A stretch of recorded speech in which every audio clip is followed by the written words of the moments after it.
করে একটা গণজোয়ার, গণজাগরণ, রেনেসা, রেভলিউশন যেটাকে বলেন, তাওহীদের চেতনা আগে পুরো জাতির মধ্যে জাগ্রত করতে হবে। তারপরে আমরা ইনশাআল্লাহ রাষ্ট্রের ব্যাপারটা পরবর্তীতে আলাপ করব। তো আজকে আপনারা যারা সংক্ষেপে শুধু এটুকু বলছে, অনেক কথা।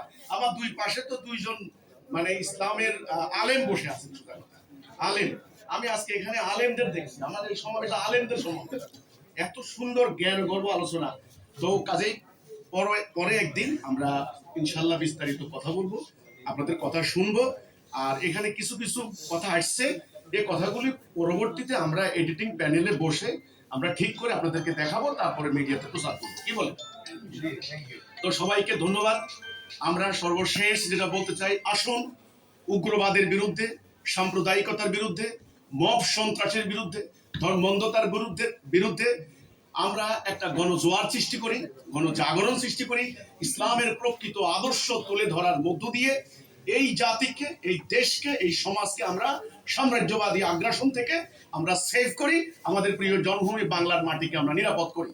আল্লাহ আমাদের সবাইকে হেফাজত করুক এবং যাবতীয় অন্যায়ের বিরুদ্ধে আল্লাহর প্রকৃত ইসলাম, পবিত্র কোরআনের শিক্ষা ধারণ করে আমরা যেন আদর্শিক সংগ্রাম চালাতে পারি, একজন মোমেন মুসলিম উম্মতে মুহাম্মদী হিসেবে আল্লাহ তাআলা যেন আমাদেরকে সেই তৌফিক দান করেন।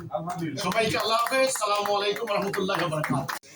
এবং ইনশাআল্লাহ আমরা মনে করি যে আপনাদের মতন গণ্যমান্য ব্যক্তিরা, if you raise your voices with us, inshallah we can make a difference and we have to make a difference, because আমরা আমাদের চোখের সামনে বাংলাদেশকে এইভাবে উগ্রবাদের হাতে দিয়ে দিতে পারি না। এবং বাংলাদেশ কিন্তু অলরেডি কিন্তু সবাই বলছে যে বিশ্বে, ইন্টারন্যাশনাল ওয়ার্ল্ডে কিন্তু বাংলাদেশ অলরেডি উগ্রবাদের যে স্থান করে নিয়েছে, এটা কিন্তু আইডেন্টিফাইড হয়ে গেছে। তো সেই জায়গায় যেন আমরা ইনশাআল্লাহ কাজ করতে পারি, আমাদের জন্য দোয়া করবেন এবং আপনাদের সাথে আমরা সত্যি আনন্দিত। অসংখ্য ধন্যবাদ।